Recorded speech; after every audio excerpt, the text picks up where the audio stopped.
The literature review is optional. Maybe in your field you don't have it, but if you do have the literature review, you basically want to spend around 1,000 words on that literature review. What you'll be doing here is basically developing the same 2, 3, maximum 4 themes that you mentioned in the literature review of your introduction. And you will develop them more from general to specific.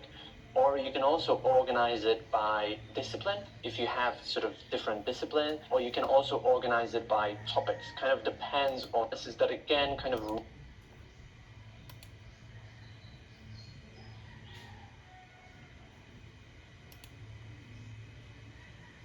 I am a senior PhD scholar, and here is a small tip how I manage my literature review process in an Excel sheet by keeping a detailed segment ranging from publisher to conclusion or what I have summarized from the particular article. I am a senior PhD scholar, and here is a small tip how I manage my literature review process in an Excel sheet by keeping a detailed segment ranging from publisher to conclusion or what I have summarized.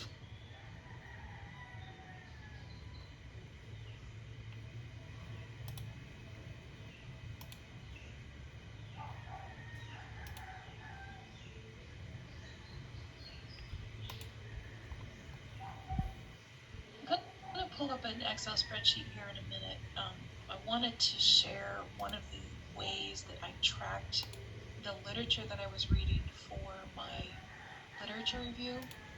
I didn't want to pull it up quite yet because it can be overwhelming, and I just want to brace you that it's a lot of information, but I'm going to talk you through what all's included and how I actually pulled all this information up, okay? So what I did is let me go through the top row so you can see what information I've put in research. In column A, I'm a geek. I need paper, so I printed all of these articles and put them in binders based on topics. So I have a binder on virtual work, one on psychological capital work engagement, one just on work engagement, etc. So that's what that first row is all about. Then I went through with each of the articles. Let me be clear, this is all cut and paste from PDF documents.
Hi everybody, I wanted to continue our conversation about dissecting your quantitative variables.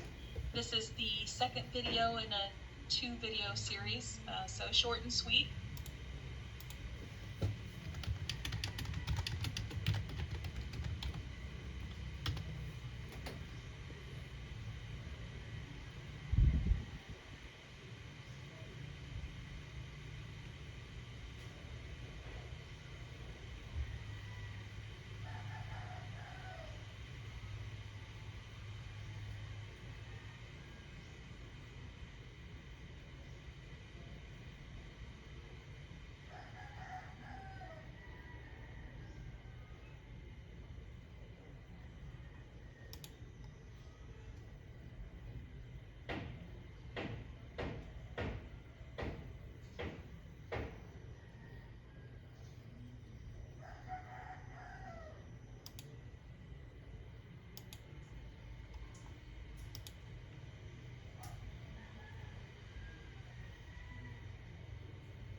Wala ka pang conceptual framework. Sige, okay na yan. Huwag na ma-stress. Okay? Tara na, gawin na natin yan.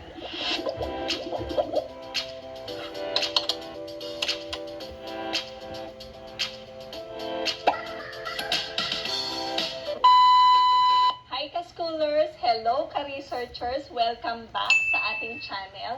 As I promise, ang pag-uusapan natin ngayon ay isa pa uling part ng research paper, ang conceptual framework. So in this video, first, we'll talk about what a conceptual framework is, how it is done, what are the types of paradigms or models that we can use for this, and as always, I'll give you actual sample of a conceptual framework. Pero bago ko yan, allow me to first express how happy and grateful I am dun sa mga nakaka-appreciate ng ating mga ginagawang videos. Ito grabe itong video natin na ang daming comments, reactions, likes, at ang daming nagko-consult. Yung iba yata, hindi ko pa nare-replican. Okay, thank you so much. Actually, yung mga parts ng chapter 1 ay na-cover na natin, ano? Lagay ko sa description section yung mga links ng ating mga videos pertaining to the parts of chapter 1. Now, just recently, ito, yan, nakagawa na rin tayo ng video for chapter 2 or yung review of related literature and studies. Okay? So, itong conceptual framework, sometimes part siya ng chapter 1, but there are some format na matatagpuan siya sa chapter 2. Okay, so conceptual framework, ano ba ito at paano ba ito gawin? Conceptual framework. Conceptual framework illustrates what the researcher expects to find in the research. It guides the researcher by giving clear direction to the research. So dito sa definition natin, makahango agad natin yung importance nitong part na ito ng ating research paper. Sabi dito, parang yung SOP, it guides you towards the clear direction of your research. Now another thing about conceptual framework, it explains the major variables in the study. The simplest way to explain a conceptual framework is that it is a diagram representing the relationship or connection of variables. Sa research kasi, if you want to explain complex relationships among your variables, the easiest, simplest, and the most effective way of delivering them is through a particular diagram. Ito nga, yung conceptual framework. So ayan, yan yung definition ng conceptual framework. Ang next na tanong natin, paano ba ito gagawin? Now, tandaan po natin, researchers do not create conceptual frameworks out of nowhere. You, as a researcher, must conduct comprehensive reviews of literature, which then support your conceptual framework. This way, it will make it to be more credible. Para sa akin, hindi tayo ngayon magfo-focus sa steps kung paano gagawin ang conceptual framework. Iba-iba kasi ang conceptual framework of the study. So mamaya, mas maiintindihan niyan. So ngayon, ang i-share ko sa inyo ay yung mga dapat na i-consider sa paggawa nito. Ang una nating dapat i-consider ay ang research topic mo. O kaya naman, yung research title mo. Babalikan mo yung research title mo. At mula dito, kukunin mo yung mga variables nito. Then, pwede mo nang buuin yung conceptual framework. So dito, you will choose your variables and form their relationships. Now that you have chosen your variables, you have to choose how these variables are related to one another or connected to one another. Next naman ay ang research questions. Pwede mo kasing pagbasihan yan para makagawa ka ng conceptual framework. Next ay ang research questions. Pwede mo yung pagbasihan ng gagawin mong conceptual framework. A reason why the research question is an essential part of your conceptual framework and your overall research, this is what puts the focus and path of your study. It avoids the chances of getting lost as you write the paper. Another important thing that you should consider in making your conceptual framework is your review of related literature and studies. In our previous video, we learned that the purpose of having a literature review is to let you and your readers know about the existing ideas and information there are on your chosen topic, and as well as the weak and strong points of it. Now, by having a review of literature, this narrows down what you will be putting in your conceptual framework. Gaya ng nabanggit natin kanina, how you illustrate the diagram will differ on a case-to-case basis. But generally, variable names have to be laid out clearly and put into rectangles. Variables have to be connected with lines and arrows, and the arrowheads will differ depending on the nature of the relationship. So, tandaan natin, hindi tayo basta-basta gagamit lang ng shapes or anumang arrows din sa conceptual framework natin. Remember, single head arrows are for relationships that are one-directional. For example, A affects B and B does not affect A. Yung double-headed arrows naman are for relationships that are two-directional. Example, A affects B and B also affects A. Ngayon, yung mga lines, they do not have to be limited to connecting only two variables. It can also show some relationships between more or among more variables. For example, A affects B and also C. Okay, so yan po yan yung mga dapat natin consider kapag gagawa tayo ng conceptual framework. Now, to illustrate yung diagram or yung paradigm, inuulit ko po, research paradigm. Pag sinabing research paradigm, this pertains dun sa diagrammatical presentation of your study. Yung part kasi na ito ng research paper, nandyan yung iyong research paradigm. So yan nga yung visual presentation, yung diagram, yung illustration, o yung model na ginawa mo. Tapos sa ibaba naman na part, dun mo na ilalagay in paragraph form yung explanation mo sa conceptual framework ng study. Ayan, so maliwanag na po yan, tandaan yung mga yan. Ngayon, at this point, punta na tayo sa mga types ng paradigms or models na pwede natin gamitin. Okay, but before that, baka mamaya hindi ka pa nakasubscribe, subscribe ka na, paki-ring na rin yung bell para updated ka lagi. Okay, so ano-ano ba yung mga types, common types ng research paradigm? So, eto na.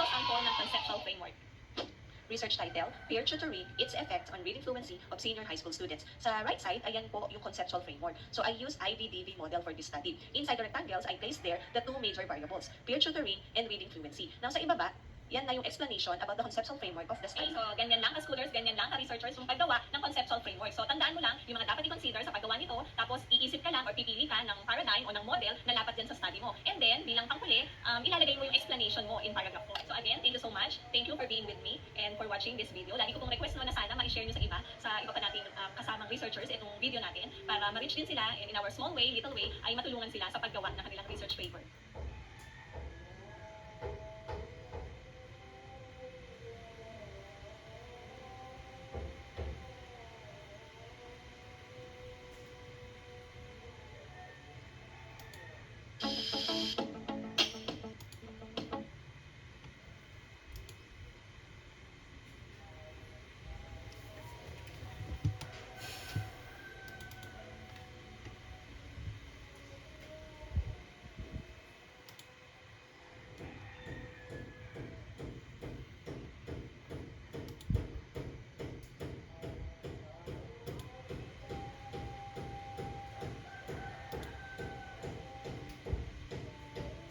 Hi there, so welcome back. Guessing.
Hello everyone and welcome back. This is Doc Padama, and this time we are going to simplify the discussion regarding the process of writing the review of related literature and studies. Papaano ba yung simpleng paraan para mabilis at madaling maisulat itong ikalawang kabanata ng inyong pananaliksik o ng inyong research na pinamagatang review of related literature and studies. Meron lang kayong mga kailangan tandaan na tinatawag nating mga keywords bago tayo mag-umpisa. Ano ang susunod ay yung itong introductory statement, nagsasabi lang nating topic. Ibig sabihin ng synthesize ay yan na kung ano yung kinalaman nito. Then yung susunod, pagkatapos ng concept, ng strat na sinasabi doon sa references, tapos ano yung related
Yung kasabot may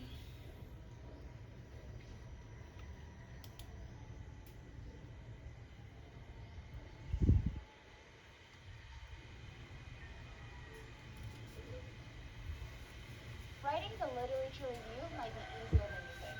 It's only a critical recap of what has already been researched on the topic, so no need to panic. In this video, you'll learn how to write a literature review in 5 simple steps. Hi, I'm Jessica Christopher, here to help you achieve your academic goals. We also zoomed in on all of the steps outlined in this video in separate videos. Check out the playlist here. Now let's get ready to start writing. Step 1. Search for relevant literature on your topic. In this context, literature just means any academic sources like books or journal articles about your topic. First, you need to search in the right scholarly database, so something like Google Scholar, PubMed, or ScienceDirect. Search your keywords with Boolean operators like these to help you filter and refine your search results. Check out this video to find out how to use it. Step 2. Evaluate and select sources. Unless your topic is super niche, you probably can't read everything that's been written on the topic. Once you've got the sources from step 1, read the abstract to scan whether an article is relevant or not. Also scan the bibliography to find other relevant sources. You should also pay attention to the citation count on Google Scholar. If the count is high, the source is probably important and you should include it. Step 3. Identify themes, debates, and gaps. As you read, take notes and pay attention to the connections between different sources. This way, you can organize your literature reviews, arguments, and structure a lot easier. Here are some things to look for. Trends and patterns in theories, methods, or results. Themes, debates or contradictions, influential studies, and gaps. Step 4. Outline your literature review structure. You can go about your literature review structure in a few ways. It all depends on what you found in the literature and what you want to emphasize. Here are 4 common approaches to structure the literature review. Chronological, that means from older to more recent publications. Thematic, so organized around several key themes. For methodological, you can compare the different research methods being used across studies. As for theoretical, you use it to discuss opposing theories or models. More details in this video. Check it out. And finally, get writing. Make sure your literature review has an introduction, a main body that summarizes and synthesizes the sources, and a conclusion, just like other academic texts. Now let's get your literature review started. To learn more about literature review, click this playlist. I'll see you there.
The literature review.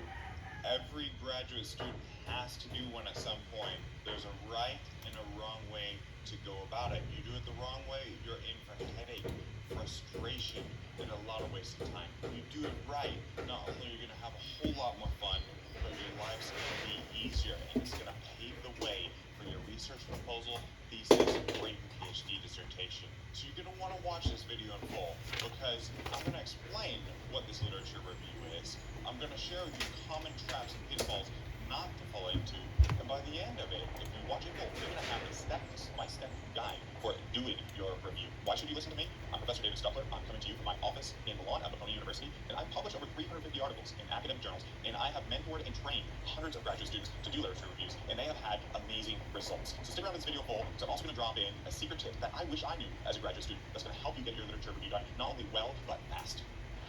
So let's go ahead and dive straight in. The first question we need to address is, what is a literature review? And the best way to think about this is a bit like if you're going to have coffee with an old friend, your friend you haven't seen in 5, 10 years. You've got a lot to catch up on. And so in the course of this conversation, your friend is probably going to bring you up to speed with things that have been going on in his or her life, friendships, relationships, what's going on with work. And by the end of this conversation, could take half an hour, could take an hour, you're going to have a pretty good sense of how your friend's doing. You may have a deep sense what her hopes, his or her hopes are, what dreams are, what things are going well, what things are not going so well. And this is just like a literature review. So what a literature review is going to do for you in your field, it's going to bring together what are the key concepts on your topic in your field. It's going to effectively give you a snapshot of the state of knowledge, the state of the art in the field that you're doing a review on. And importantly, well, it may not always be directly put out there, but it could be. You're going to uncover what are the gaps in that area. What are the areas of debate, and what are the potential areas of contribution. So that's what a literature review is. Let's go into 5 steps for how to do it. Now, there's an overarching theme, a challenge you're going to have to overcome at some stage to be effective, and that's finding structure. If you already know a little bit about your topic, you may already have in mind a structure for your literature review. But if not, don't worry, we're going to get there. So the very first step, what you're going to want to do in your literature review is dive straight in. I think sometimes when students get stuck and don't know what to do and spit paralysis by analysis, they're overthinking. At this stage, you need to learn more. You need to get your feet wet and your hands dirty. So how do you go about doing that? Well, you're going to go straight into the scholar and you're going to do a search. Now, if you're doing a systematic review, that's a different kettle of fish. And it's a different area. It takes different techniques. Click the link below. I've got a different video on how to do a systematic review. For a literature review, Google Scholar is fine. And what it's going to do, especially in this initial search, is it's going to bring you right up to speed with what are the top papers contributions. So I just popped in here inequality health. A quick look. And what you can see here is a series of the top cited papers. They can be recent, they can be less recent, but you can always filter it here on this left sidebar. And this is going to be a starting point. I'm assuming that you know very little about your topic to begin with. So what you're going to want to do is you're going to want to download these papers. You can put them in PDF links here. If you can't find it, sometimes I have all 31 versions. As this thing, go find PDF. Download all these on your computer, and you're going to read through these, and you're going to start summarizing them in Word document. So I would take the first 10 to 15 that look relevant for your topic, download them, and then you are ready for step 2. So step 2 is what I call the strip method. Because now that we've gone through and started to find articles in your initial search, you're going to strip out key information in content from it. And by strip, I mean you're going to do this in a relatively violent fashion. Let me show you an example. So here you can see what I've done for each of the papers in our initial search. I've taken the citation and I've lined them up in Word document. Then what I'm going to do when I download your PDF is I'm going to take the PDF and I'm going to look alongside it. I'm going to go carefully through the PDF and I'm going to start stripping out key points and information. So for example, I look here in the abstract and I can see a key point here that is relevant and it's a summary finding in this paper. Now don't worry, it's going to look messy, it's going to be ugly, we're going to clean it up later. But you always make sure you have a citation in there because what you don't want to is plagiarism. And that is my fear, especially my fear. So you're going to go through each paper, things that are relevant, the points this paper made, you're going to carefully come through, and you're going to highlight, pull it out, strip it, and start lining it up in each of these paper headings. So to give you a little more detail, we're going on to the next step. What you want to do now is with the evidence that you strip, you want to start suturing it together and explaining. You want to make sure you cover for each of these papers what the authors did, what they found, and possibly what they suggest for future research. So, for example, here, this study, I closely found it was a systematic review of how inequality impacts health. Their key conclusion was that they found evidence that they argued was a causal link. You're going to write this up, and you might even take a quote directly from the paper, now putting quotes around it to, again, avoid any risk of plagiarism. And they also have an explanation for why some studies found different results, which they said here. That the other studies, some studies found opposite results, which they explained by the way it was measured, the inclusion-mediated variables, and some other factors. So their overall conclusion was that narrowing gaps in inequality will improve the health and well-being of populations. So what you want to do, you want to say what the author did, what they found, any key quotes or evidence that you think is relevant, highlight those, and any contradictory information that might be. Continuing with the same example, what I'm starting to see emerge is that structure that I was looking for that breaks apart these articles. I'm seeing that some authors are finding evidence that there is a cause. Other authors, like this paper here, found that there is no direct link. So this is an important observation that you want to make along the way, because this is going to help you when you write up what you found on your literature review to summarize your articles. So you may now proceed to your next step, which is developing a conceptual framework. And this is the framework that's really going to be the backbone or the skeleton of your paper. And that is a step that you want to get to from your initial search. So there are different ways you can start finding this structure conceptual framework out of your initial search. Here, I found an example of some papers found evidence of a causal link. Other papers found that there was association, but not causation. So I'll probably proceed in this literature review to summarize those two separately. But there are different ways to go, depending on your area. One is chronological. This might especially apply in history reviews. Another way might be to go from papers that describe the problem to papers that test or characterize solutions to that problem. Another common one that many of my students have done is summarizing evidence at the individual level, and then summarizing evidence in the literature at a population level. Another might be to break up by key things. But there is no one-size-fits-all solution to what conceptual framework is right for you. You may know going in at the very beginning, if you already have experience, but if not, you're going to want to do this first 2 steps, your initial search, and then stripping out information, lining up those articles, and start to see the structure emerge that's right for you. Now, at this stage that you have decided on your structure, it is a point at which you can finish your search. So you may want to go into Google Scholar and put in additional terms. You may also want to do what I call a snowball method. And this snowball sampling essentially goes from takes a paper that you've already looked at, you're going to continue the example. When you find now a paper that found causal evidence or describes problem or solution, whatever framework that you got, you can go down, you can chase out these references. So, for example, here I'm particularly interested in contradictory evidence. And so this study here found that there was no relation when they looked at the elder. So I'm going to click here, and I'm going to go to this reference, I'm going to go look up this study, I'm going to download it, and I'm going to add it to my list of papers, and I'm going to start threading it into that conceptual framework. I'm going to map these studies in, lining them all up. So once you've done these steps, you've completed the search for your literature, you're now ready to start writing. And I want to introduce you to the 4th step. I call it here. And this is the system that was taught to me as a graduate student. I've since taught it to my graduate students and had great success with it. It basically calls it the anatomy of a paragraph, and that's called here. Point, example, explain, repeat. And I'm going to go through how you can use this guide to make sure your academic writing is on point. So let's go through a concrete example. Continuing with the inequality health, see what I've done to do with the document is create that backbone, that skeleton here, highlighting in italics, evidence for a causal link, where I'm going to place all the studies and make this case. You may further break it down into subsections. In this case, you might want to look at those studies as something looking at inequality physical health, or those studies looking at inequality mental health, or whatever's pertinent to your topic. The second example, here I want to show you how the peer system works in practice. So each paragraph should make one big point, and that's captured and encapsulated in the first sentence, sometimes called the topic sentence. And this is going to lay out to make it easier for your reader, because they're going to know what they're going to get from this paragraph right away at a glance. Several studies found that inequality had a causal relationship with ill health. That is your point in this paragraph. What comes next is the E part, the evidence or examples of peer system. So now I'm including a discussion of the studies that fit into this category. For example, Wilkinson and Pickett found this. Jameson and colleagues found this. That is your example or your evidence. Third component here, explain. Why did they conclude that there was a causal relationship here? And you want to have a explanation that goes along and accompanies this example. In this case, I point out through these studies that these authors argued that the evidence met common criteria for causality, such as temporality, strength of association, specificity. It's just an example. This is going to vary depending on your field. Then finally, you're going to have a repeating or linking point, the R in here, which is, again, coming back to your conclusion that these authors concluded there's a strong case for causality. You may even refine your statement saying that for causality when looking at broad geographic areas, and I clearly can't spell. So this is the anatomy using peer of what a good paragraph should look like, each paragraph making one clear point. Now, after you've done this, you'll have filled out the main findings, the main points of your literature review. You're going to get to the very last step. These authors conclude plurality, strength to this category. For example, Wilkinson and Pickett. How you can use this guide to make sure your academic writing is on point. So let's go through a concrete example. Continuing with the theme. As a graduate student, and I've since taught it to my graduate students and have had great success with it. And it basically tells us the anatomy of a paragraph, and that's called peer. Point, example,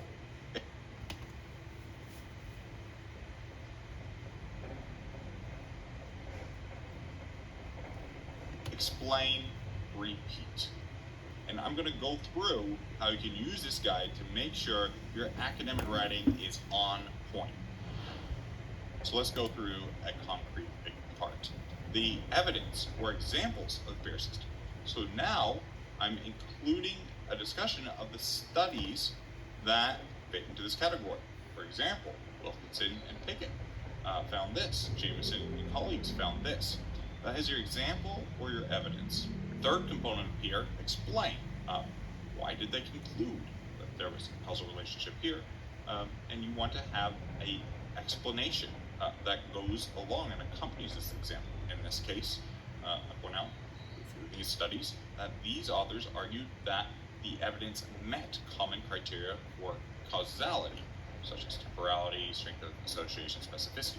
It's just an example. This is going to vary depending on your field. Then finally, you're going to have a repeating or linking point, the R in here, which is, again, coming back to your conclusion, introduction. And notice, I put it in that order for a reason. That's because the introduction is the hardest part to write.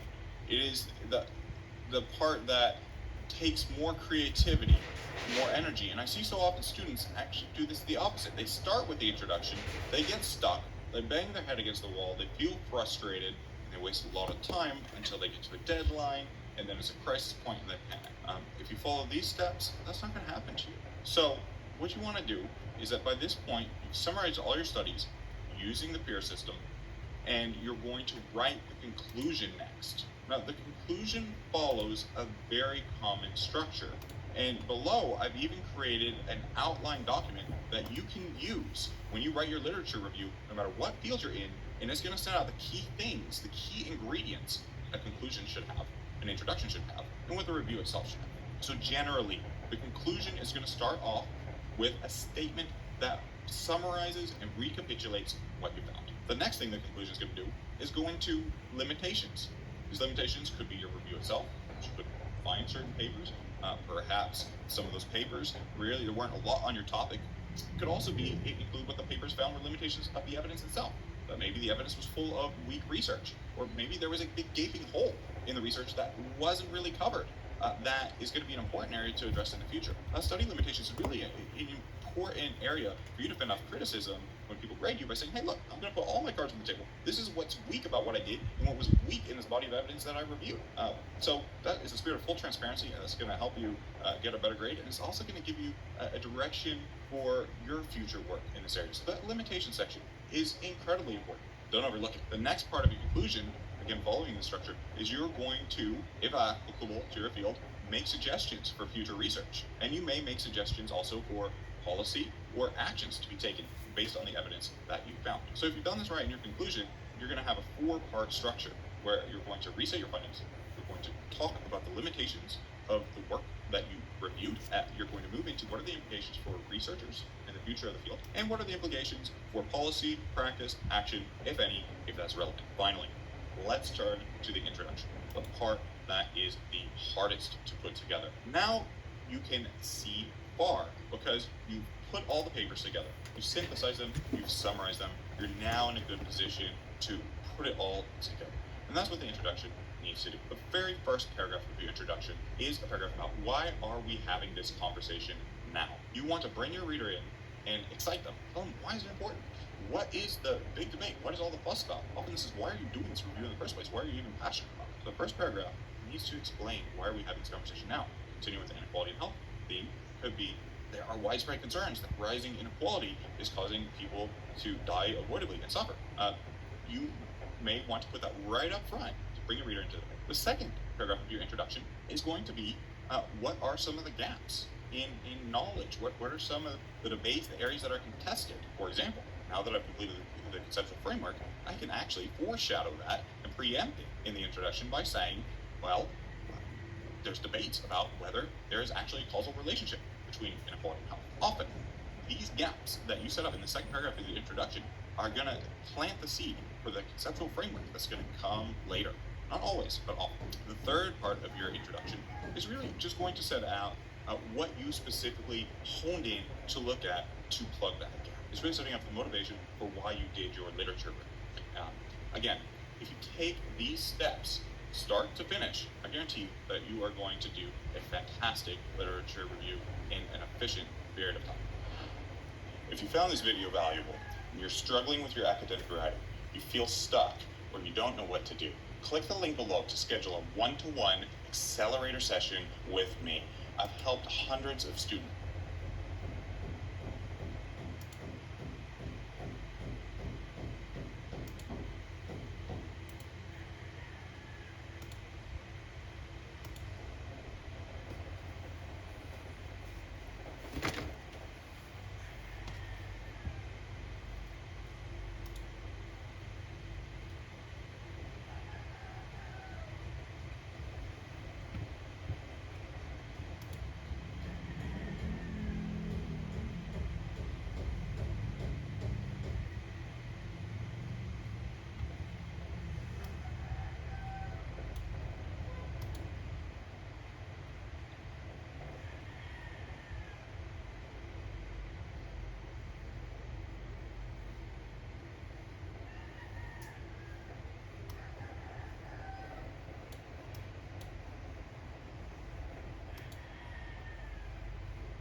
Extractable additives.